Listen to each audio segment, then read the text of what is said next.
Hey, welcome everybody to podcast number 55, presented by 5-Pin Universe. I'm your host, Karie Kreutz. We have the Wiseman twins, Dexter and Tim, and Adam Weber is here with us again. And our very honored guest, Walt Brooks from Baltimore, Maryland, I do believe. A staple on the Duckpin Pro Tour down in that area as well. Is in the Hall of Fame, has more than almost 24 wins, open wins in that tour, and has been coming to Regina for the last couple years, or last 3 years now, Walt? 5 years. Last 5 years. 5 years. Wow. I've been there 5 years. And you've frequented the club tour events out there too, have you not?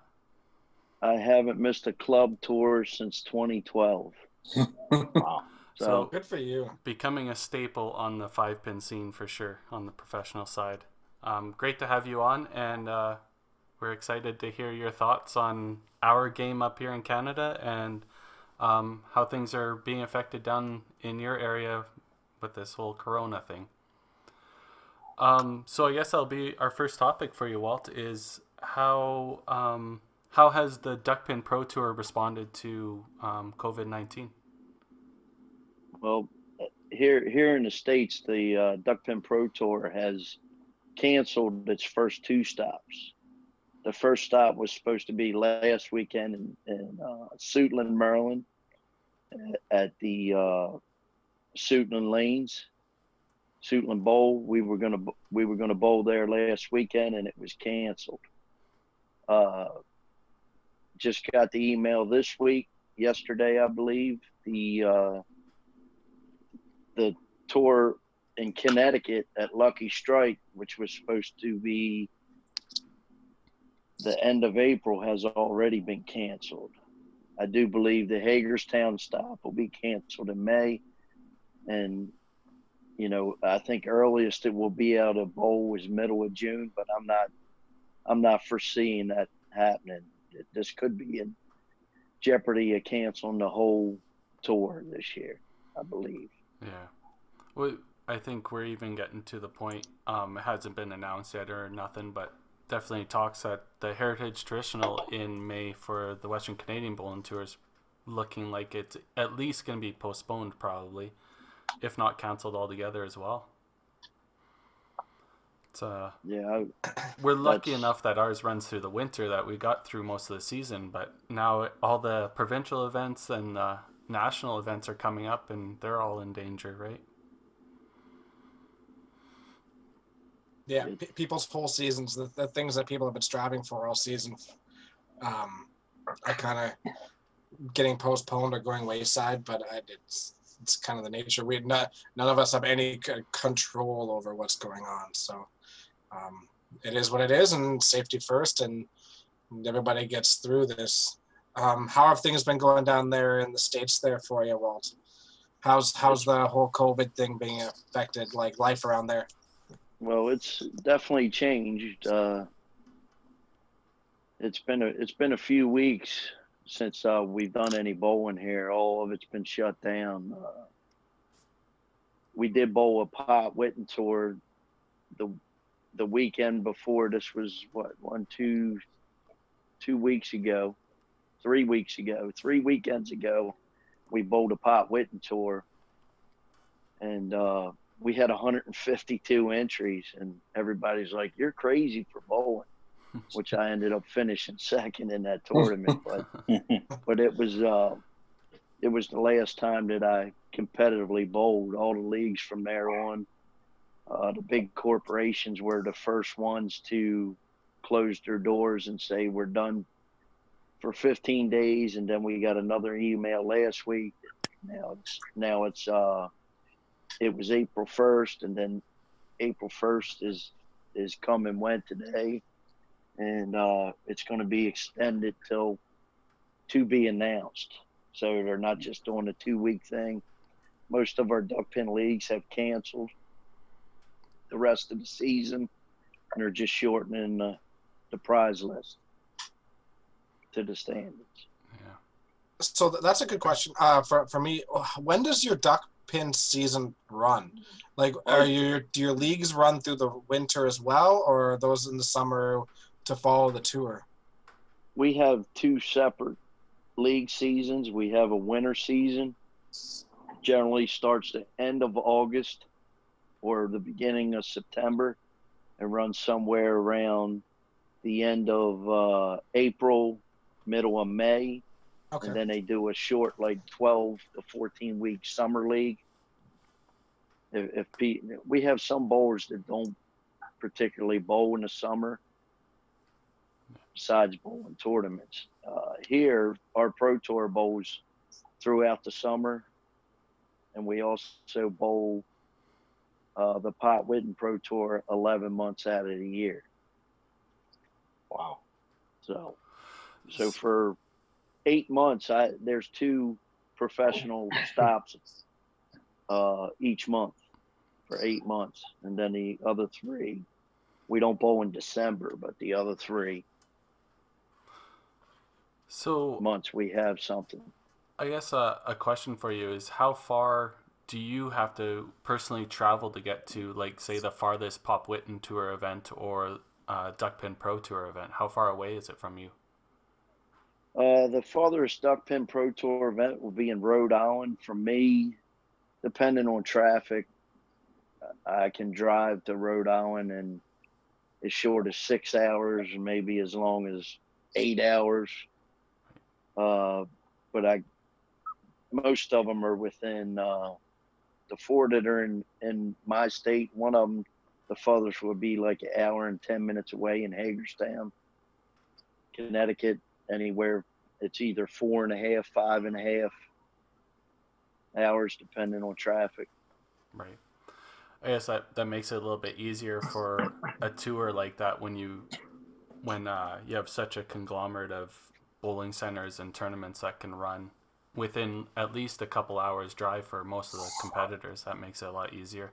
Not like us, where we gotta travel ridiculous amount of hours. Most of the time, if you got to go to the Regina or a club tour, you would have to fly, right?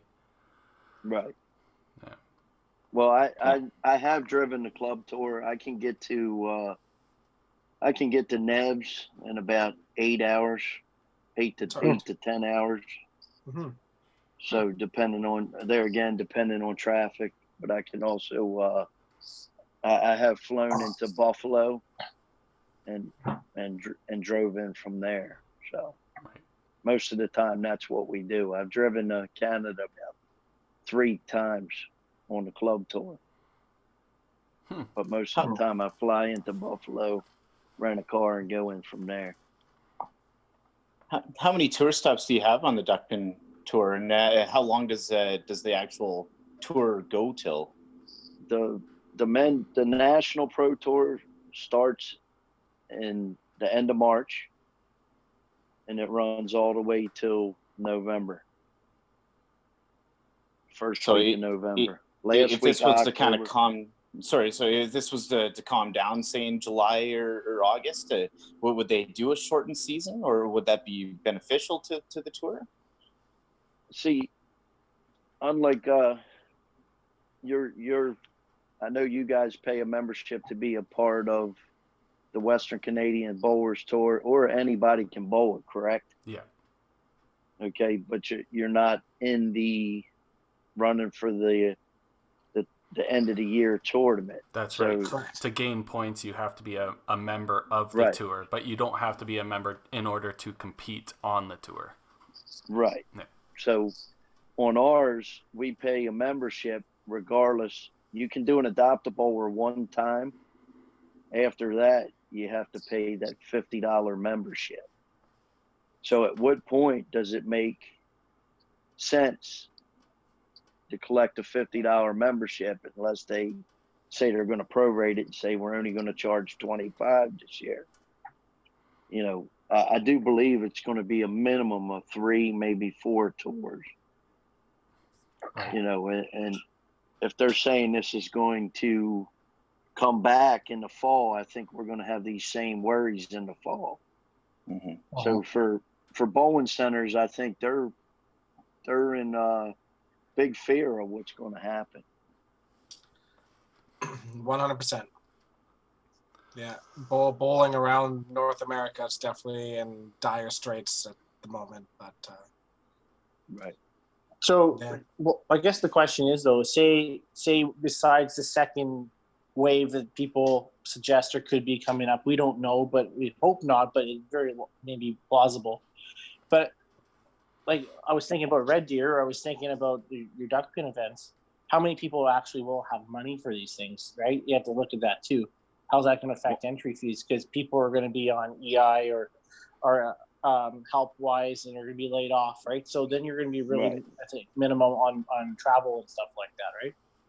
Yeah, the ones that are lucky like myself. I mean, I'm not missing a beat. So, I mean, my No. job, I'm an essential employee, so everything's going well for me. But you know, besides the worry of bringing this home to my family. Mm-hmm. Right. So, you know, a lot of people that I come in contact with don't know the last so-called pandemic back in 2009, I lost a son. And, you know, I was kind of irritated with it now because I was looking at what maybe they could have done back then. Would it be different for me? You know, for my family. So you can imagine that my family's a little more on edge about what's going on. You know, that my son passed away from the H1N1 virus, the flu, when that came around. So it's one of them. Yeah, it's one of them things that is kind of tough when you're thinking about it. I'm not really worried about myself like most people are. Yeah. I'm worried about my family. So Yeah, for sure. I'm sorry to hear that. So back when the H1N1 was going around, there was no such thing as any of this quarantine stuff going on. Why do I don't want to get into politics or anything like that, but why do you think that this COVID-19 warranted such a drastic measure across the board? I believe I guess the death rate is a lot larger than the H1N1. H1N1 infected over 60 million people. Wow. So, I mean, this has got a long way to go to get there, but it only killed 12,000. Right. And that's like a statistic throughout the states. Yeah, so I guess then comparative wise, if the mortality rate is so much higher, hence the quarantine situation, the self-isolation that they're requesting everybody do if you're not an essential service or that situation. I know here in Alberta it's kind of the same thing. Everybody's on lockdown if you're not essential services. But like I was looking at essential service categories here just the other day because wondering if accounting was ever going to get shut down because that's my industry. And we're listed in the 75 categories of essential services. 75. Yeah, we have a few here that are kind of like they got like bicycle shops are on the essential list here because they say people bike back and forth to work, and I'm like, you got to be kidding me. No. Yeah. They haven't. The frustrating thing here, we're quarantined, but you still see the mass transit buses moving along. Yeah. You know, because they're saying, oh, people have to get to work. Well, it's kind of, I guess, you would say to yourself, somebody's infected, they're going to infect the whole bus. Yeah. It's not that so.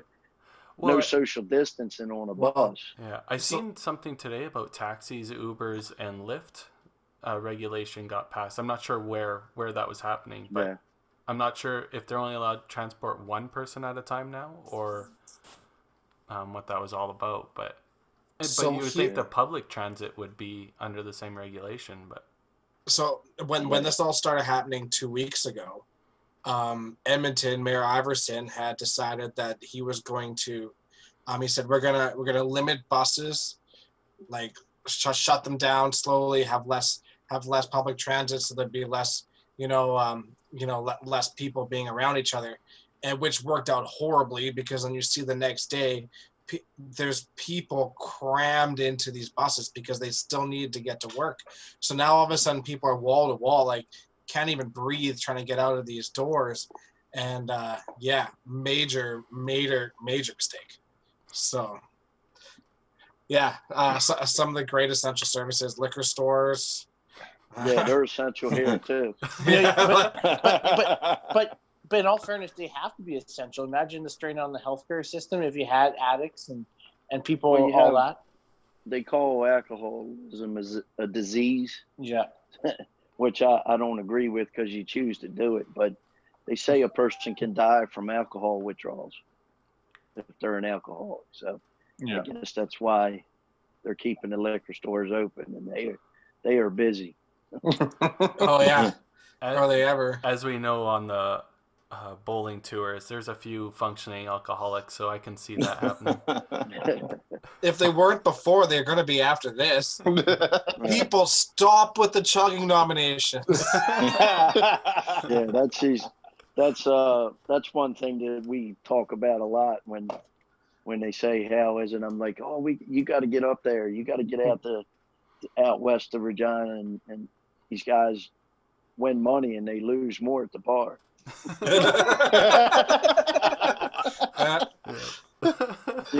The Cody Laycock's bar tabs. Oh man. Yeah, the Mitch Davies for sure. Yeah, Mitch Davies, right? Yeah. Yeah.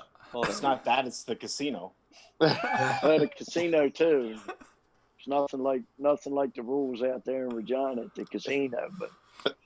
Yeah. Oh man, it was fun watching Mitch and Greg go pretty hard. Mitch especially making a bit of a scene, playing some roulette, and it was a hell of a lot of fun though. Yeah, it was a good time. So what are your impressions? Sorry, go ahead, Dex. No, go ahead. No. If you're talking, we'll let you talk. That's pretty funny. No, I was going to say, what are your impressions of the WCBT now that you've been on the tour for about 5 years now? I am. I've been around bowling. I'm 49. I turned a big 50 this year, and I started bowling when I was 18. And competitively, I would say I've always been I was a sports junkie, a good athlete, and got into the bowling, and I love to win. So my competitive nature went into bowling here, and I started bowling, I guess, competitively 3 years after I got into bowling. And I think I joined the Pro Tour 5 years after I started bowling. So, but the Western Canadian Bowlers Tour is definitely, from everything that I've been involved with, you guys do a great job. And the thing I'm the most impressed with, and this is my opinion, it's like the WCBT is a brand as well as a bowling tour. Everything is promoted. Here, if I say, hey, why don't we get some towels or T-shirts? These guys are like, we're not in the marketing business. We're in merchandise business. We're in the bowling. And so it's, I'm very impressed with the way things operate and the way things function out there. It's very, very good.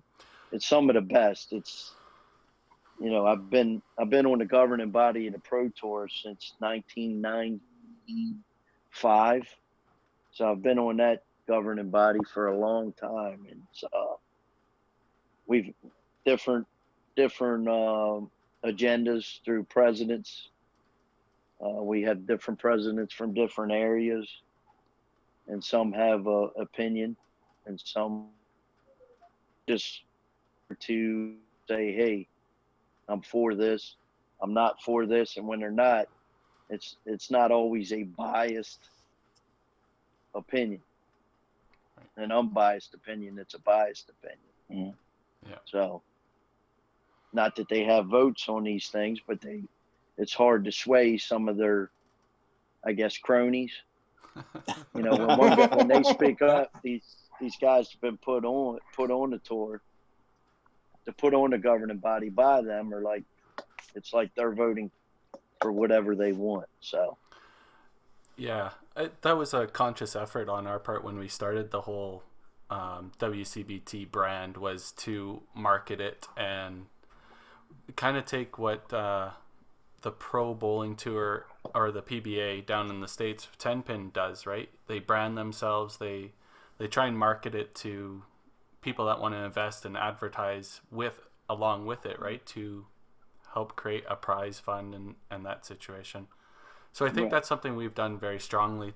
We're still lacking in a lot of areas, but I think that's the one thing we jumped out in front of and made a brand. At least we can push that along. It's helpful that our vice president is in promotions. That's his profession. Yeah, that's what he does for a living. So he's constantly thinking about it. So that works out. Yeah, nice to have that hand in hand for sure. There's such a sense of pride of wearing a shirt with your name on it on tour, though, right? I think it goes beyond brand. I just think there's a big pride factor to the individuals playing the events. Yeah, now, for sure. You're kind of lucky out there for some of the guys that have been lucky enough to be able to win and achieve a win. Here, when you achieve them wins, you get stars on your shirts that symbolizes a win. Right. So when you get your shirt made up, sometimes it gets quite pricey to get a shirt made up. You know, you win a few more, and people say, "Oh, I'd love to have that problem." But when you go in and get your shirts lettered. I just got a brand new shirt. I bought the shirt. I dropped it off at the lettering place, and the shirt cost me $48 to get it lettered. Yeah, well, your shirt comes back looking like the Milky Way. That's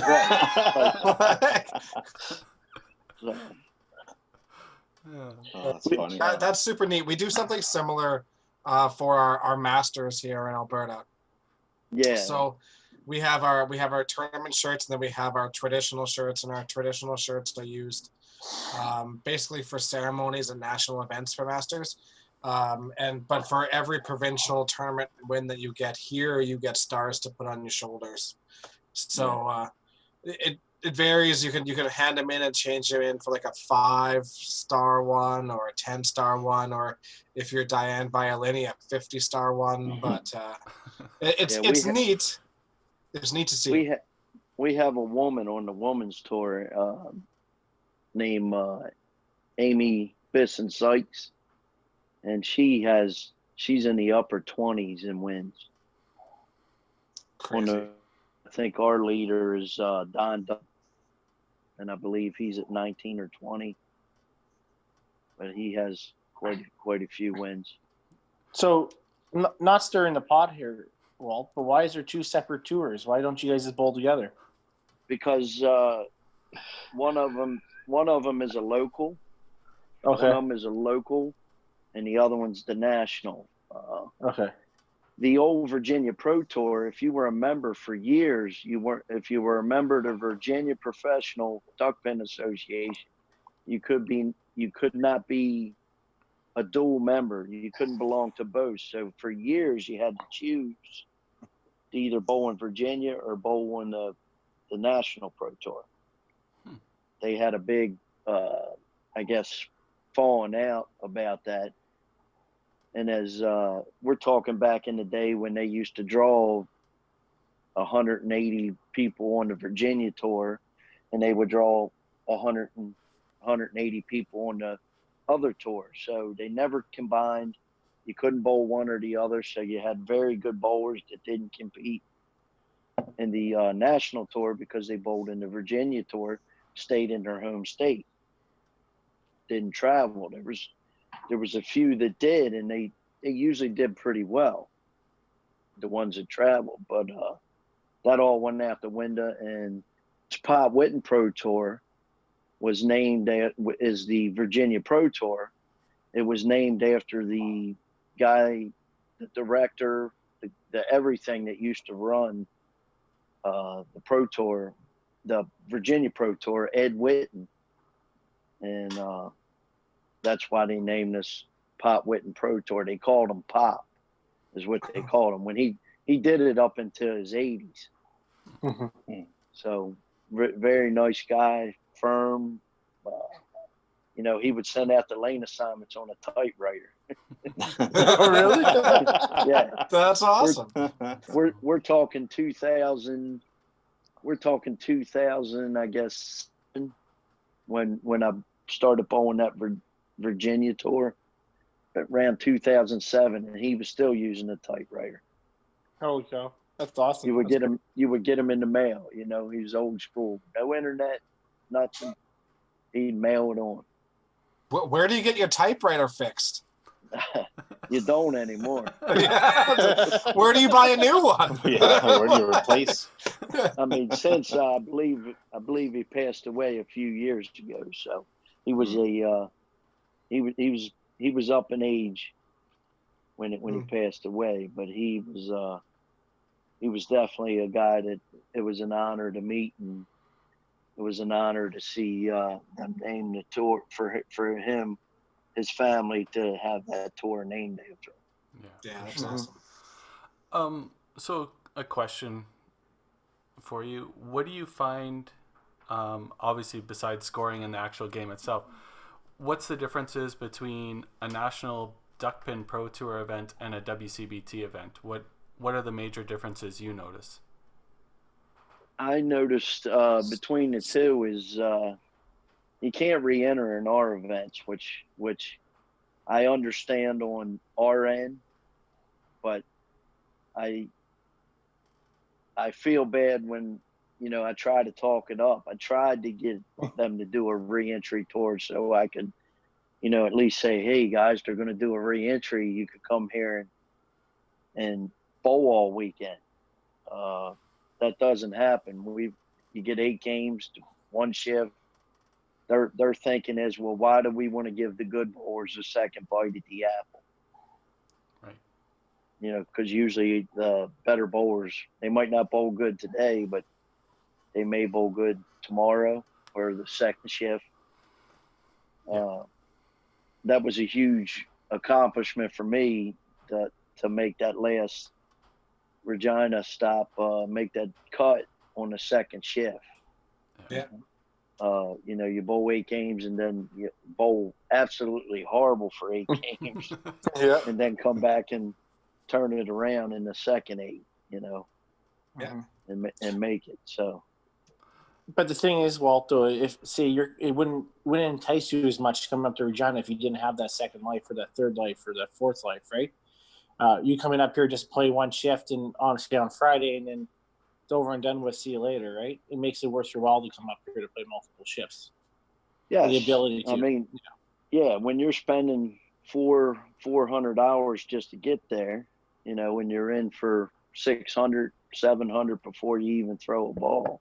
Mm-hmm. And then you got to pay your entry, so you're in for 800 to 1,000 before you even throw a ball. It definitely makes it easier to say, hey, if I don't make it on this, maybe I get another shot. Only cost me $100 American to play another shift, so I might as well. I mean, See, I brought the money home. She goes, you didn't cash it. Well, where am I going to cash it? I'm not going to get robbed at the airport, and have them give me $58 American for they're Canadian, So I'm all locked and loaded, ready for the next time I can come to Canada. I got like $2,000 in my safe of Canadian money. Nice. Perfect. it's monopoly Put money. it put it under my pillow and hope it's worth more tomorrow, right? Yeah. It's the opposite right now. Yeah. Yeah. But so I'll throw devil's advocate against that as well, because when it comes to the theory of why you want your good bowlers to play 2 shifts, for the longest time out here on tour, we only had 3 shifts. We had less players on tour, we had less people participating. I could totally see that, but nowadays there's so many good players on our tour.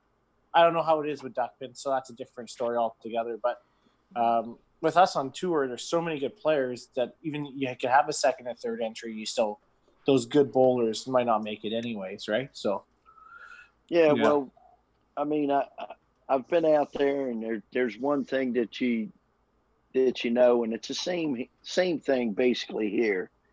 If you look at the monthly, every month in and month out, of who made cuts and who finished it, it's basically the same core group of bowlers. You know, like when I come out there, I don't think I've ever seen Adam or Dexter miss the cut out there in the years that I've been coming out at Regina. You know, and it's which is a testament to the work that they put in and the skill level, the high skill level that they bowl at. You should come out to Red Deer then. They missed the cut there. Well, in all fairness, one year I couldn't walk, so I'm gonna go with that. I've literally missed one. Yeah, that's why it's good to be young. You know, I'm here back in the States. I keep trying to get my buddy to come up there, the guy that I travel with. Probably my best bowling friend, I would say, John D'Antonis. He's pretty good bowler. He's only won one pro tour. I think he's got like 7 pot Whitten tours, but he's been ranked number 1 in our sport. I'm trying to get him to come up because he has an 17-year-old son who at 16 years old won a pot Whitten pro tour. Oh, that's awesome. Okay, and not only did that, he did that a week before he turned 16. When he was 16, the week before he turned 17, he's bowled 5 stops and he's won 2. He's won his second pro tour. So this kid is, you know, kind of like a son to me because I've known him since he was born, and you know, we talk bowling all the time. But he's a student in the game. On our pot Whitten tour this year, we bowled, I believe, it could be, 5 or 6 stops, and he's like 140 points ahead in the bowl of the year race. Wow. Which, Crazy. you know, at 17 years old. I would love to see him come up and bowl the 5-pin game, which we were planning on in October, because I pretty much told his dad, I said, if you don't take him, you're going to get a passport, and I need a letter for him. He's going with me. So, are there things that you feel that duckpin bowlers coming into the 5-pin game that they could take away from the 5-pin game that will help them in your game? I can say when I come back from bowling a 5-pin event, my game is you play head pin. I'm pretty consistent on the head pin. A lot of these some of the guys aren't as consistent on the head pin. Some of the guys are a little high on the head pin to mix it up. Like Don Dove has bowled 5-pin, I think 3 or 4 times, and he hasn't made it yet. So he's like, "Oh, the game's not for me." But he throws that high ball, and it mixes pins. A lot of times he don't necessarily get on the side of the pocket. I joke with him all the time. The best ball, a light ball and duck pins would be a great ball in 5-pin. Right. Fair enough. If I'm hitting in there a little thin, the spread of your pins is a great ball in 5-pin. So, yeah. Is there anything you see with us in the WCBT that we could do better based on your experiences with the duckpin? No, I like I said, I really think that you guys do a great job with the way the tours ran. It's very, you know what they are, and you know what the format is. There's no waddling on how many entries we're taking. Yep. You know, in our duckpin game, you got to get a certain number to take a certain amount of entries. Like ours starts at, you got to have 80 bowlers to take 24 of the 80. Once you get to 100, it goes to 30. And then when you get to 120, it goes to 36. So, you know, it's all based on entry driven. The difference between our two tours here, one bowls 8 games, one bowls 6 games. Neither one of them you can re-enter. The Pop Whitten Pro Tour only bowls 6 games. So doesn't give you that bad game. You can have one bad game out of the 6, but you better not have 2. Yeah. You know, as wearing an 8-game block, you might be able to have 2 not so good games and have 6 good ones and be able to make it. Right. Do you guys have the same playoff type styles in each of the tours? We do. We are strictly brackets on both tours. We have gotten away from ladders, which is something that a lot of people don't. Some people like it and some people dislike it. I've been on both sides of that fence where maybe I shouldn't have made it, and there's been times where would have been top seed, only had to win one match, and I don't even get out of the first round sometimes, you know. So it's got its drawbacks, but you know what you're up against. The only ones that complain when it don't benefit them. Exactly. Are they single game matches, 3-game matches? They're single game matches when we get to our bracket. Goes pretty quick then. Yes. Yeah. It's pretty similar to the Heritage one, I do believe. Something similar to that. Right? Where you play, it's a round robin for each bracket, right? And then you X amount. Yeah, move we up got to the our top. brackets. Our divisions consist of 6.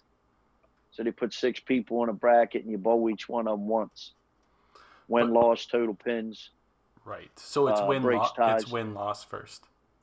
Yes, win, loss. We don't do Yeah. no pin bonuses for wins. You know, it's we've tried to. They were going to try to do different things this year, but that never made it through the meeting. Right. The meeting was the weekend of Regina, so you know didn't where attend. I'm going. I didn't attend. So, yep. I got one question for you, Walt. With the popularity of 10-pin in the States in comparison to certainly here in Canada, what's the big draw to the small ball or duckpin? Duckpins here in the States is just on the East Coast. Virginia, Rhode Island, Connecticut, Maryland. They have little places that's popped up and it disappeared. You know, some of the places they got small pin setter lanes. There's one in like Nebraska or something. There's a couple places. One in Indiana, but it's not many that outside of the East Coast. It's pretty much up and down that central East Coast. I mean, I've seen some original Pro Tour book from back when it first started. They went to Georgia. There was a duckpin bowling alley in Atlanta, Georgia. I know there's been AMF had a duckpin bowling alley in Palm Springs, Florida, but they've closed. All these places have closed over the years, you know, and it's just been centralized now. They're put them on strings, but they got a lot of these pins games is what they call them. These like entertainment centers that are popping up, and they arcade go for version. Yes, arcade version, but it's the duckpin pin on a string with the same duckpin size duckpin ball, the same ball that we throw. Yeah. So that's what's been popping up here. Could you ever see 5-pin being a thing down in your area? I think if it came to my area, it would be, because, you know, I've been trying to get a guy to put 6 lanes in, and I told him, hey, I want to run a league. Yeah. You know? Yeah. So, Biggest draw for proprietor side is that the maintenance, again, it's on strings. The maintenance is so easy. Right. So Yeah, I have so many people crying about string pins here, and I'm like, it works. I'm telling you, it works. yeah. So Walt, a couple of years back, I was at C5 meetings, and we had a little round table discussion in my group or my committee, and Sylvain Bercier was with me. And Right. Sylvain came up with a great idea because at one point we had an odd amount of teams for some of them because Manitoba wasn't necessarily in, and depends on what the Maritime does at that point. But he threw out the idea, and it wasn't really shot down. Just we never went through with it or followed up. But talked about maybe having a Duckpin team come up to our national to make it kind of an even 10, like even amount of people. So there's no buys. Right. It'd be kind of a round robin. Would that be something you guys might be interested in down there to come up? I'm pretty sure myself, depending where it was, Billy Thomas, he enjoys the game here. He goes to all the Ontario events, but he tour club, but he don't like to fly. I keep trying to tell him you need to get out there. He would do it. I'm sure John Biederman would entertain you all for Eric Pistorio. These guys are the mainstay when it's been me, John, Eric, Pistorio, Michael Weaver. Mm-hmm. If you look at the club tour, we're always on there. So. Yeah. That would be awesome. You always wanted, like back in the day, I know, not sure if Walt, if you'd be up on this, but Jan Anderson back in the day won, they called it the World Small Ball Championships. I don't remember where it was held, but they did 5-pin, duck-pin. I think there were some Philippines players were there, yeah. I think it was in the Philippines, yeah.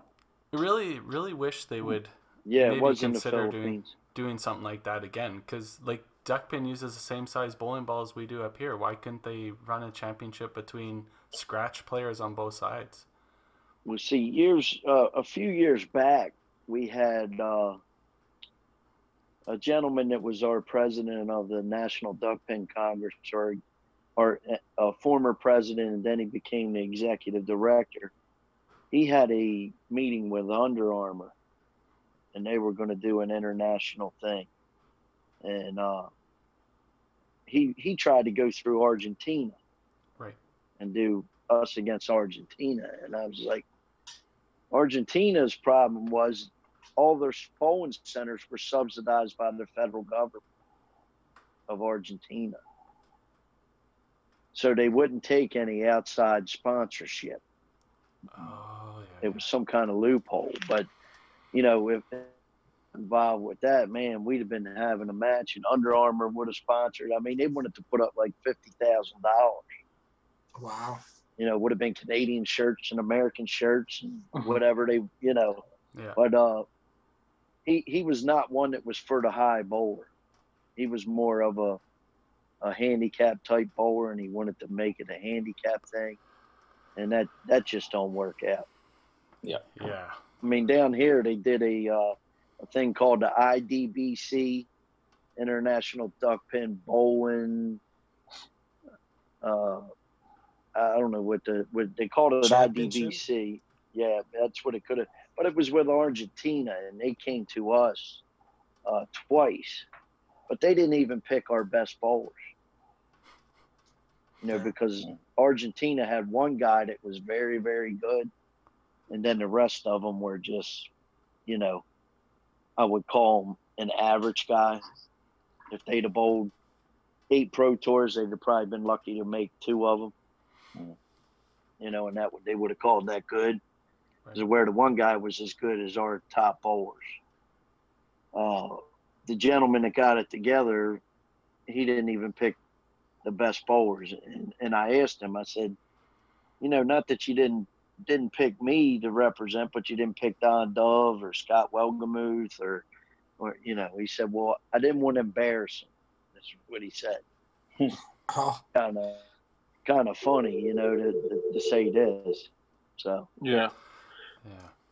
I think your elite talent sells the game more than in as much as a PO8. But if you're wanting to get sponsorships and televisions and all that kind of stuff, unfortunately, nobody wants to watch an average player play, but they want to watch somebody really good play, right? Exactly. Right. The handicap tournaments will retain bowlers, but the high average, competitions and viewership from that will draw them in for sure. I can see Nebs hosting a tournament like this, no problem. Mm-hmm. Having Nebs is for those of you that haven't, you've probably been there, but the guy that owns Nebs, Jeff and Tom England, and Tom England, and his son Jeff, very good host.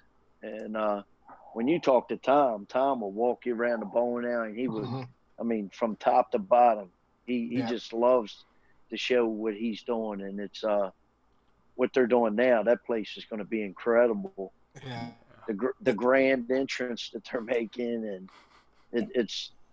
I've been to a lot of bowling alleys, and it's at the top of the food chain. They are an incredible family and absolutely brilliant. It's no wonder where they are in this sport. It's amazing. But I can see him putting on some duck pins and rewriting a scoring system to do this, no problem. It would probably take him an afternoon. He is as sharp as they come when it comes to that type of things. Isn't that the truth? He just won't sell it. Yeah, Jeff, if you're listening, Jeff, your center is closed. Start working on this right now for us. Yeah, you've got some time on your hands. Let's go. We'll see. If I'm a good judge of Jeff, he's probably ramping up to get his center finished. Yeah. Not being closed, he's probably taking advantage of not having all that foot traffic. Yeah, for sure. He's not making money, but I'm sure he's spending it. Yeah. Make everything better. So hopefully we're able to go there. Well, and it kind of stinks because it's the same weekend as yours. Yeah, the autumn. So I keep joking with them guys, and I'm like, it'd be nice to one year go to the autumn open instead of going. Well, the format of the autumn open is a awesome. Big draw. So it's something you almost have to, actually partake in to truly understand just how difficult that Sunday is. And most of the guys out east will never get that sense just with Club Tour going at the same time. Yeah, we keep pestering the Englands. You never know. We'll get that weekend moved yet. Because it's a great.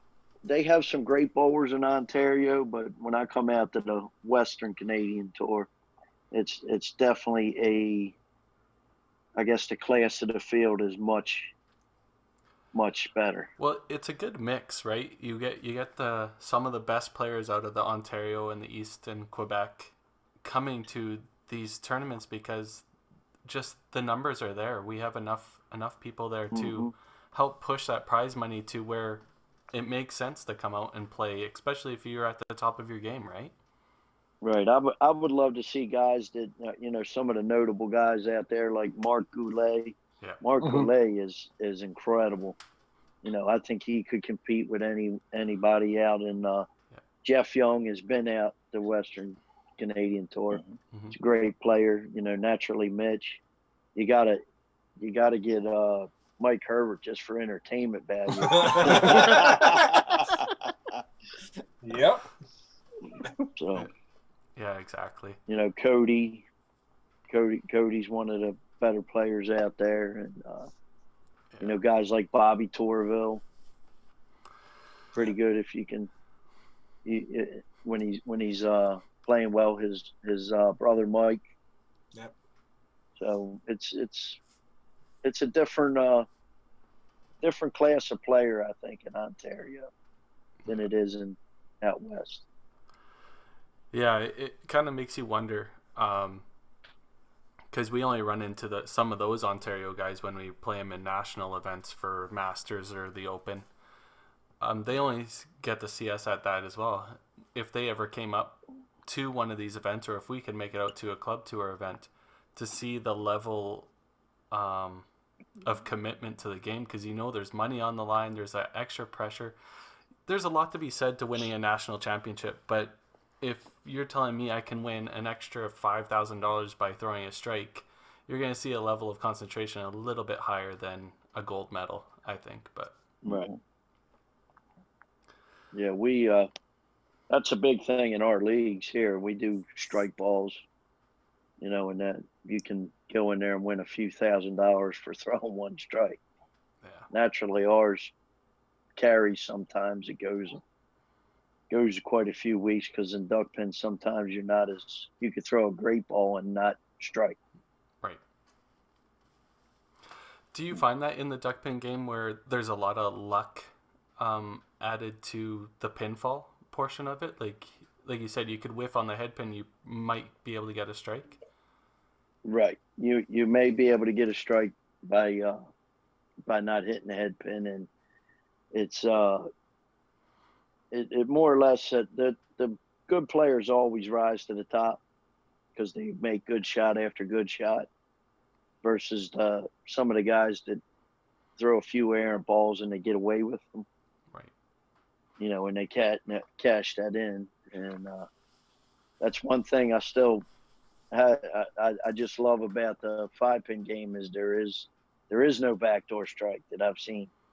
I'm sure they've had them on a fluke, maybe a string pull or something to that, and then when you pick head pin, you just better pick them balls up and pin it out, because you're probably not going to make it. I think that's one thing that 5-pin kind of struggles with, the entertainment side of things, right? You get a public bowler that comes in not very athletic and stuff like that. To constantly hit the side of the middle to see all the pins fall down is quite the feat. So you get a lot of cheering the 3 pins, or it Right. For entertainment wise, it's not nearly as exciting. I can guarantee as going out and playing 10-pin. You throw a giant ball at a 10 pins, you're going to get quite a few down on every shot, where in 5-pin, like even the pros, you whiff the head pin and all of a sudden you cherry a 3-pin. Like it's Right. it beats you up It fast. happens. Yeah. Right. Yeah.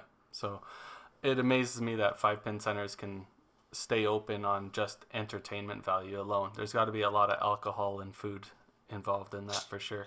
Well, we can get the kids in younger, and we can keep them older in there, minus the COVID situation. Right. But Here we you can have have- people play to 100, right? So Yeah. I mean, I do like there that the youth bowlers, if they're good enough, they can compete. I Mhm. think that's a great thing here. Once you compete, you're out of youth league. They throw you out. Right.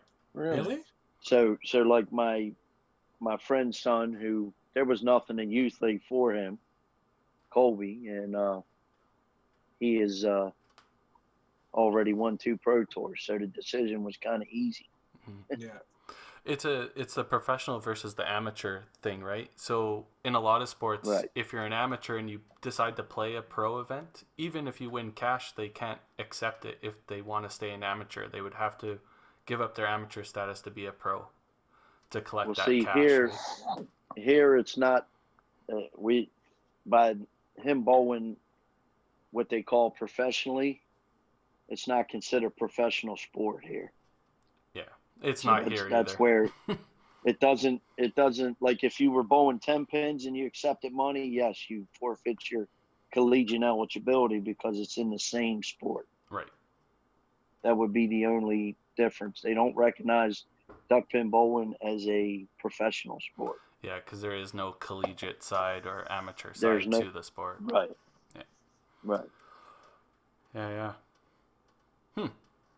Very I interesting. know, like Walt. I know you mentioned a bunch of the Ontario guys. That most of those guys have already made their way down to the Duckpin Tour side as well, and quite a few of them, in fact, quite a bit of success down there too, right? We've had, if just off the top of my head, I know Sylvian Bercier's won.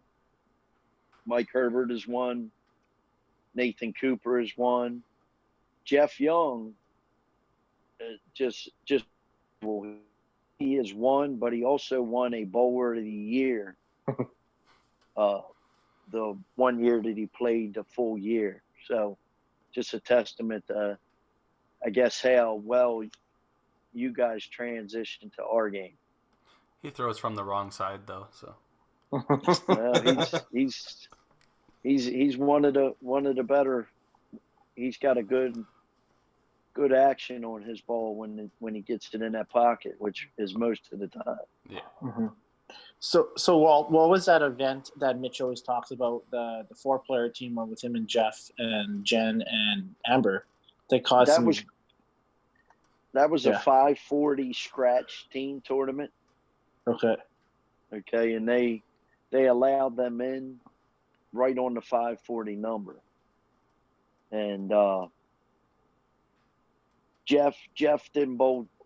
He didn't. I don't believe he bowled to the top of his game that weekend, but Mitch had a great weekend, and the unsung hero of that team was Jen Young. And Jen Young carried 140 that weekend, and I mean she was the her and Mitch and Jeff. Amber didn't really bowl that well, but she did enough, to be able to keep them in there, and they ended up winning that event. That's awesome. Were they allowed to back? Well, there was so much animosity, and I heard it so much. I was one of the guys, when I seen them on the sheet, I said to the guy that was running the tournament, they're going to win. And he's like, oh, bullshit.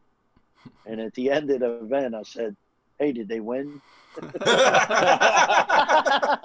So, which in turn I got the little, fuck you. Yeah. You needed a Calcutta on that. You have an understanding of both games, right? And you see the transitioning. Whereas, egotistically on the 5-pin side, if we look at a 10-pin bowler, we're like, he's going to be terrible at 5-pin. And we like to think that, and honestly, odds are they probably would be terrible at 5-pin to begin with. But you never want to see somebody walk in from a different game and destroy you. So I sort of understand why his initial response would be like, no, they're not going to win. But you have a pure understanding of both games, right? So you could see the transitioning where they're so similar too, right? The object of the game is pretty much exactly the same. You're throwing the same size equipment, we see it with Walt all the time coming up and competing. Absolutely. They're definitely translatable, and that's why I think a small ball world championship would make nothing but sense. You play scratch at both of them, I mean, I would entertain that, but I think you guys would beat us up pretty good, because you guys would transition to our game a lot better than we transition to your game. I think that even if that is the case to start, I think it would do two things. A, it would promote the games mutually on both sides of the border. Two, I think maybe that pushes people to motivate themselves to get better for things, right? I mean, if that means that they work harder on hitting the middle on a consistent basis or things like that, maybe it'll make them better long term as well. Sometimes you got to take your licks to get better. Exactly. You guys I've seen some shirts that they made up there. Nobody cares. Bowl better. Missed the cut. Missed the cut. So I look at things and anybody can win one tournament. Might be your weekend to win a tournament. But I always say that if you win one, you could have got lucky. If you win a second one, that validates the first one. Yeah. Mm-hmm. Right, Tim? And he hasn't won one on a weekend yet. Hey, but he's had a lot of fun. Oh, yeah. Yeah. Oh, he has. I'm sure Mitch would have been an absolute treat down after that victory. On a scale of 1 to 10, how disliked is Mitch Davies on the Duckpin tour?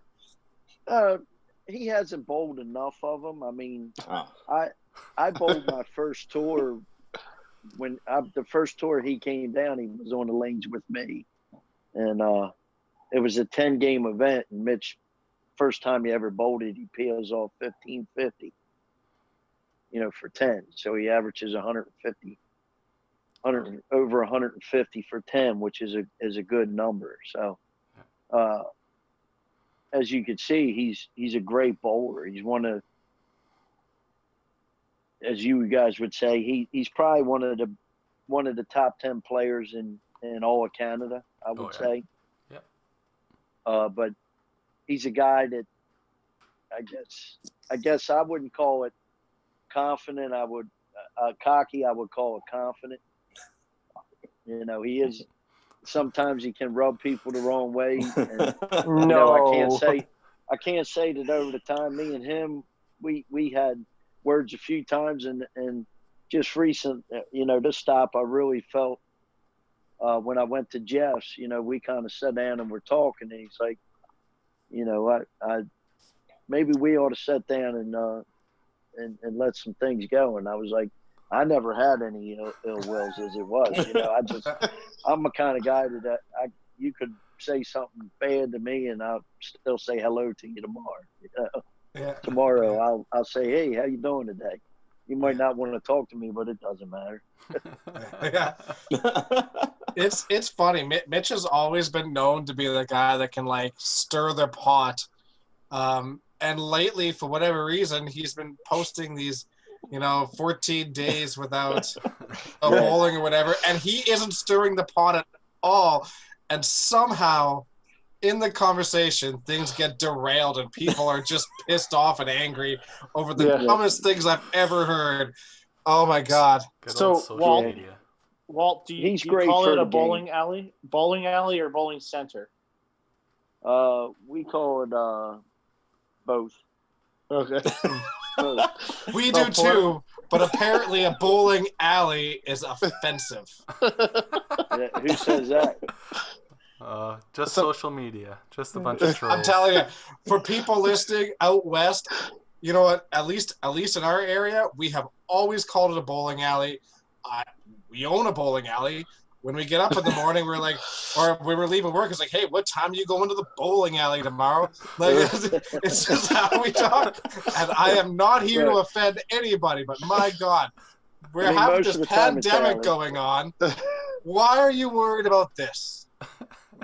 End rant.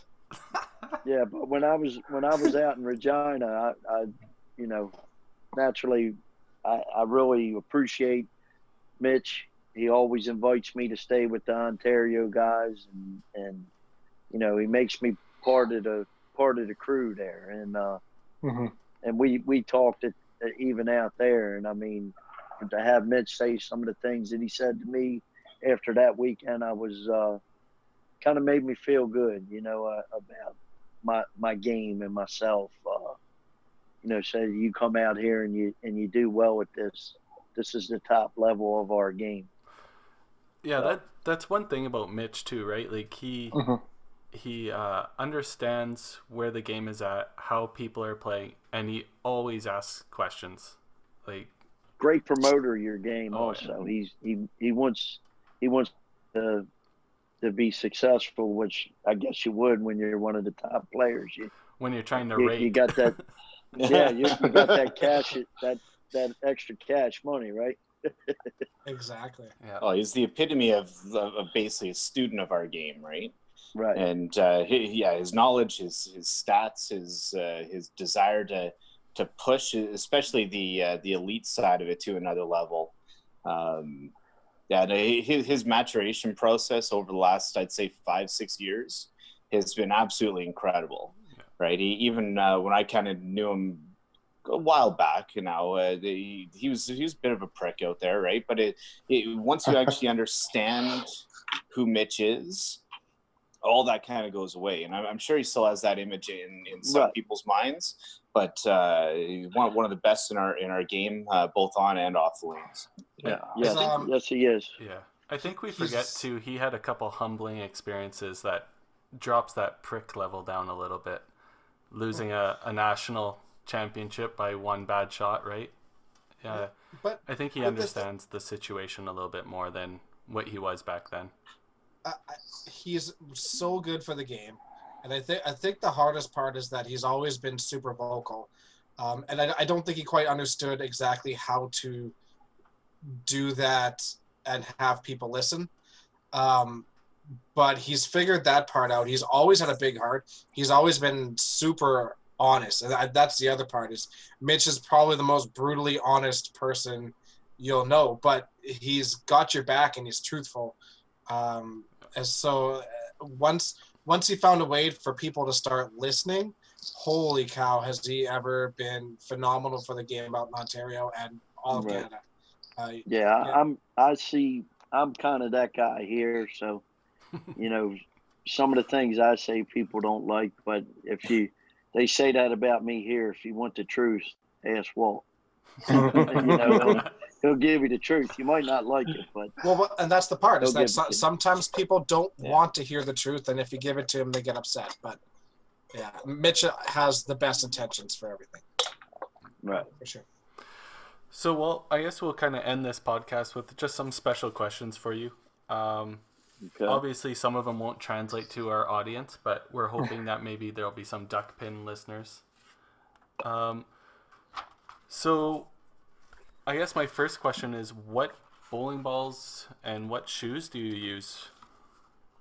I've been on the bowling shoes. I've been on the 3G Nation for probably about 10 years. Before that, it was Lens, but I really like the 3G shoe. I've had several pairs of those. The bowling balls that I throw, I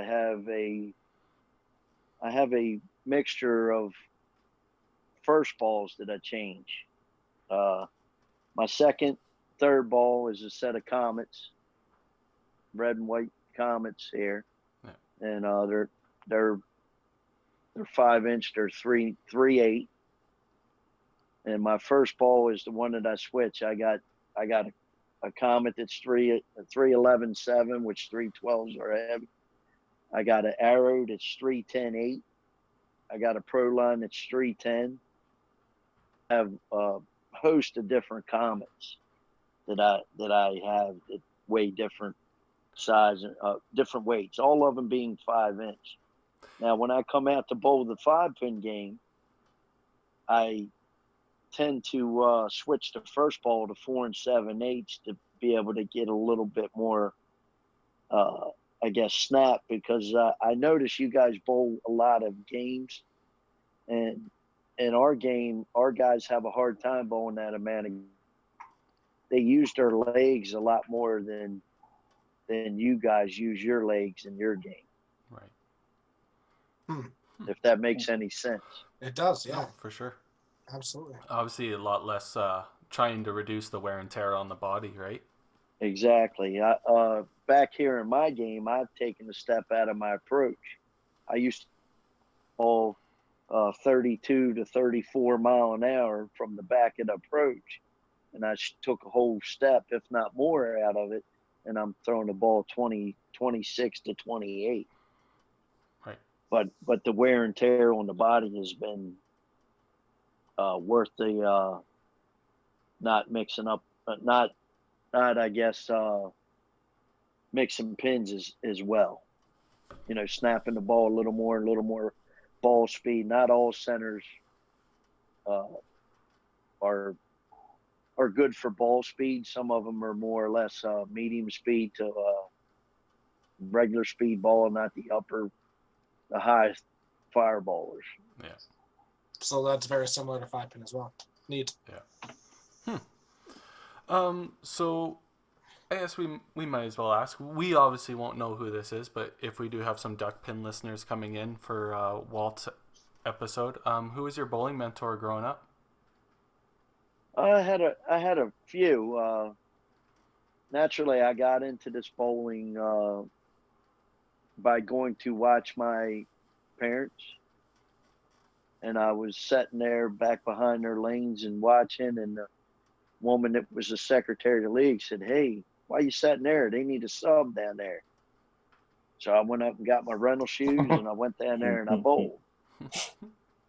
And then it was I was grandfather the following year. He said, "Hey, we had a woman pass away. Would you like to join my Good Times League? And I'll pay for it." So that's when it all started, And then the first year that I bowled it, I shot a game over 200. I was like, "Wow, this is cool." Then you couldn't get me out of the bowling alley after that. I was subbing. I was sparing, as you guys would call it, 7 days a week. I would bowl double shifts. Wow. So it kept me out of some trouble too. Yeah, no doubt. But even to this day, I mean, bowling's been wonderful for me. I met my wife. Her parents bowled in that league, and I'll be coming up this year on 30 years married. My wife never tells me I can't go bowl, because when I come home, I usually give her the check. That is not how I thought you were going to finish that sentence. But she has never discouraged me of going. I mean, I've been out there. I would love to bring her to some of these events and let her see the camaraderie that goes on here, because you guys are more accepting out there than a lot of our people are here. The hand slapping just every frame versus only when you get a mark. Yeah, it must be. I don't think that's just a Canadian thing. That must be a more Western thing, because even the candle pinners that came and joined our game, they hate that crap too. So right. Hand I mean, I slapping. don't hate it. It's just it's not. Normal. I know it's normal out there. I get it. Yeah. But bowling has been great for me. Yeah. Speaking of that, those are your mentors for Duckpin. Was it when you did jump into the 5-pin? Was there somebody that you looked up to in our game? Well, I can't say that I had picked any one person to look up to. I mean, I've watched many different styles of bowling and how people bowl, and the way they throw the ball, and it still all comes back that you get drawn in when somebody's on a hot run, and you're watching them trying to bowl a perfect game. That don't happen much. Right. It's never happened in our game. If somebody's shooting a 200 game, everybody's stopping to watch. Versus you guys, you string it out. The guy gets 8 or 10 in a row, and man, everybody's watching. It's the end there. You've got a big crowd in the back. They're putting it on. And I'm sure the guys up there saying, "Man, don't pluck three. Don't pluck three." Shout out to Mitch. That's a Gino thing. Right. So, but I mean, mentors on the Pro Tour. One of our probably greatest bowler he won a Pro Tour in like 5 decades. Wow. Was Jeff Piles. And Jeff Piles was a guy that he would talk to you whether you were a high average bowler or a low average bowler. He would talk to you the same. He never treated anybody any different. There was an older gentleman that was a great bowler for maybe a solid 2 decades. A gentleman named Bob Wilson has passed away, and he used to. I was kind of a hothead when I was younger, and he would pull me on the side and be like, "Man, you throw a hell of a ball. If you could ever just control your temper there, you would be a hell of a bowler." And just the little things that you hear from some of the greats. Mm-hmm. You naturally everybody until you do something good, you always doubt yourself. But then when you finally have that breakthrough and you be back, you say, man, I can do this. This is good. I can do this. And then it gets into that point where my biggest stretch is like I would walk in that bowling alley and say, ain't nobody beating me today. And a lot of times it didn't happen, for a short stretch. It's awesome. So I don't know if you want to be too biased about this, but what's your favorite tournament on the Duckpin side and your favorite tournament on the 5-pin side? Well, the favorite tournament on the 5-pin side is the Regina Classic by far. No disrespect to the Ontario side. Them guys do some things, and Mitch has had a lot of influence in trying to make it like the Western side. Right. Mm-hmm. So, the last tour where they had A and B side, and then he did the different format at Jeff Young's place at Elmira Bowl. They did the different format there where they went the 24, cut it down to 16, cut it down to 8, went to 4, and then round robin and did the last 2. So I mean, it's good, but I would say my favorite Duckpin is I kind of like the tougher bowling alleys because I'm the true Duckpin bowler. I don't miss a whole lot of spares. If I'm striking, you're not going to beat me. I'm pretty good at that, but it's one of them things. It's a spare game, our Duckpin game. You guys come to our Duckpin game, and you guys strike it up pretty good, the guys that come in, because they play headpin. So you'd rather play the grind game than a lights out. A shootout is not in my game here.